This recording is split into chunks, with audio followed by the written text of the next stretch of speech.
Gutiérrez. Ya de regreso a las 8 de la mañana con 15 minutos tiempo del centro del país. Me da mucho gusto poder recibir a Arturo Sánchez Gutiérrez como todos los domingos y hoy particularmente, Arturo, es fundamental escucharte. Esta semana se aprobó algo que fue muy polémico, que tiene que ver con un decreto, porque es un decreto que pues involucra a autoridades que puedan ya hablar y hacer mención sobre lo que va a ocurrir el próximo 10 de abril, que tiene que ver con la revocación de mandato.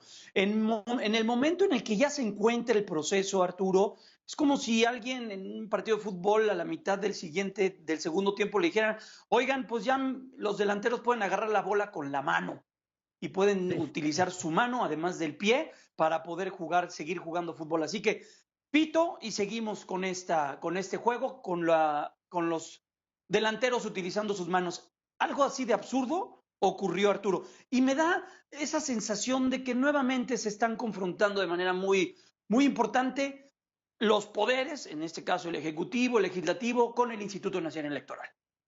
Sí, bueno, Jaime, tienes toda la razón, pero déjame meter un poco de orden en esta serie de noticias que de repente parecen escandalitos que se confunden en la información que estamos recibiendo. A ver, yo creo que tenemos un problema importante ya. El proceso de revocación de mandato ya quedó muy maltrecho, ya quedó muy manipulado. Hay grandes debates sobre la forma como se tenía que haber organizado, quién tenía que haber participado y demás. Yo creo que lo que vimos esta semana es una consecuencia de una gran cantidad de errores. En primer lugar, nos guste o no, pues se votó una ley que estaba claramente definida por los partidos mayoritarios en la Cámara de Diputados y en la Cámara de Senadores. Y lo que hemos visto recientemente es que el establecimiento de la veda que estableció la ley, pues ha sido violada una y otra vez por partidos políticos, por funcionarios públicos, por declaraciones públicas, por declaraciones en la mañanera, y esto genera un serio precedente porque parece que nos acostumbramos a que, aunque ya sé que estoy violando la ley, bueno, pues es más importante o considero más importante el beneficio, en este caso, de yo difundir la revocación de mandato que acatar lo que dice la ley. Y entonces eso deja al INE en una situación muy complicada, porque la insistencia de una serie de funcionarios y de grupos por violentar esta norma hace que el INE emita una y otra vez medidas cautelares para frenar esta avalancha y que pues en lo general no tengan la eficiencia. Y esto genera un desequilibrio en lo que debiera ser la ley.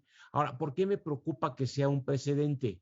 Porque esta ley o esta interpretación de la ley, pues cambia las reglas, no nada más para la revocación de mandato, sino para las elecciones para gobernador y eventualmente para la elección de la presidencia de la República en el 24. Entonces, esto nos cambia completamente las normas y el sentido de la veda, sobre todo cuando hablamos de propaganda gubernamental, era darle libertad al elector en el sentido de que no tuviera ningún tipo de influencia a la hora de decidir su voto. Si eso se cae, pues lo que se está rompiendo es la equidad en la competencia. Puede que para la revocación de mandato no nos preocupe porque ya sabemos bien a bien qué es lo que va a pasar, pero si esto opera en la elección para gobernadores o en la elección para el presidente de la Presidente. República, lo que vamos a ver es que pues vamos a tener a un presidente en campaña a la hora de que haya elecciones de este otro tipo. Es lo que preocupa, ¿no? Que no se haya ido el fondo. En segundo lugar, pues la actitud es lo que tú dices, la actitud del Congreso o de la mayoría del Congreso es muy peligrosa también. En pocas palabras, si no me gusta la ley, la cambio. Si dicen que esta ley viola Sí. determinados principios, pues cambio la ley. ¿Por qué? Pues porque tienen la mayoría suficiente para hacerlo. Ahí hay otro problema. ¿Por qué? Pues porque puedo. Así. Exacto. Pero las leyes emanan de la Constitución y en consecuencia Sí, sí, sí, muy lamentable. la votación del decreto no es nada más porque se me ocurre qué es lo que conviene hacer, por muy conveniente Claro. que sea. O sea, tú y yo hemos Oye, platicado. Arturo, Sí, dime. ¿y qué viene entonces con lo que decidió el tribunal? Porque el tribunal el viernes en la noche decide que este decreto no aplica en la revocación de mandato. ¿Qué Ese es el viene ahí? problema. Ese es el problema, porque si hacemos una interpretación de dónde vienen las prohibiciones establecidas y las encontramos en la Constitución, pues los tribunales tienen que decir, ojo, ese decreto puede ser discutible, debatible y todo eso, pero ahorita no opera, que es lo que hizo la sala especializada del Tribunal Electoral del Poder Judicial de la Federación. ¿Por qué? Porque ellos entienden que las normas que prohíben la propaganda gubernamental y en todas las formas como se ha hecho, devienen de la Constitución. Por eso la oposición lo primero que está haciendo es decir, vamos a hacer una controversia constitucional y que la Corte decida. Que es lo realmente importante. Y entonces el problema es que como se busca resolver un problema de corto plazo, que sí quieren hacer propaganda gubernamental y sí quieren que el presidente pueda hablar de la revocación de mandato y que los funcionarios públicos lo puedan hacer y demás, pues se hace una norma imperfecta que violenta la ley y mete otra vez a la revocación de mandato en esta polémica que es importante. El propio INE decidió decir, bueno, a ver, espérenme, cuando me manden a mí y me informen de este decreto, haremos el análisis correspondiente y vemos qué es lo aplicable y qué es lo no aplicable, porque el INE Claro. también se vuelve, haz de cuenta que el árbitro de que tú mencionabas de fútbol, no el árbitro, sino una instancia, voy a poner un ejemplo, la Federación Mexicana de Fútbol dice, pues ya no vamos a aplicar la regla de fuera del lugar, el Ajá. árbitro, el árbitro que se debe no nada más a la Confederación Mexicana de Fútbol, sino a la FIFA y a otras instancias, pues entra en duda, oye, Ujú. ¿aplico o no aplico?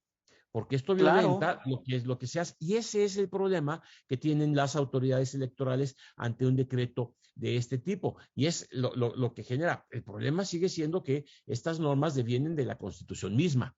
¿Sí? Y bueno, y el tercer punto que me gustaría mencionar, Jaime, en este mismo sentido, es que este debate genera un ataque ya desmedido, fuera de lugar, fuera de toda proporción, entre el INE y el presidente de la República y Morena, más Morena en este tipo de casos. Lo que vimos el viernes pasado en la sesión del Consejo General del INE, pues es muy lamentable, porque ya se hace cualquier tipo de declaración, acusaciones, en fin, en contra de los funcionarios electorales, y la reacción del INE es pues, unir fuerzas en contra de este tipo de acusaciones. Entonces, esto deja no nada más al INE, sino a las instituciones electorales en general en una situación de vulnerabilidad y de debilidad. Fíjate, las tres paradojas que yo he estado encontrando. Por un lado, los más interesados en llamar a la revocación de mandato son los que apoyan al presidente. Por otro lado, ya que se va a realizar la revocación de mandato, pues es evidente que el presidente va a recibir el apoyo mayoritario de quienes participen, pero pareciera que les va todo el poder en este ejercicio y entonces hasta se cambia la ley para tratar de lograr pues votación a favor del presidente. Y tercero, se generan dos debates. Este debate que está habiendo entre el INE y Morena, pues lo que generó fue que Ujú. más personas pensaran, pues voy a votar en contra del presidente, cuando evidentemente esto no iba a ocurrir. Y en segundo lugar, pues hay un debate entre si debo participar o no. Entonces, todo el proceso ya se de alguna manera deterioró Se y no va contamina, a ser, ¿no? el ejercicio está totalmente contaminado, maltrecho, digo yo, que genera pues un problema importante. Es muy Claro. lamentable esto. Arturo, rápidamente, nos queda un minuto y medio. Lo que se conoció ayer en proceso, la postura de Julio Scherer, la respuesta de la exministra en retiro, o la ministra en retiro, Olga Sánchez Cordero, actual senadora de la República, que tiene que ver con todo fiscal, la ex secretaria de Gobernación, ex consejero jurídico, Arturo. Sí, a ver, este es otro nivel de cierto deterioro institucional. O sea, estamos hablando de personalidades importantes. Julio Scherer tenía un puesto oficial, no era nada más un asesor del presidente, no, él era el titular de la Consejería Jurídica del presidente, él era el abogado del presidente y tenía en consecuencia que poder resolver y atender los casos que le cayeran y eso hizo.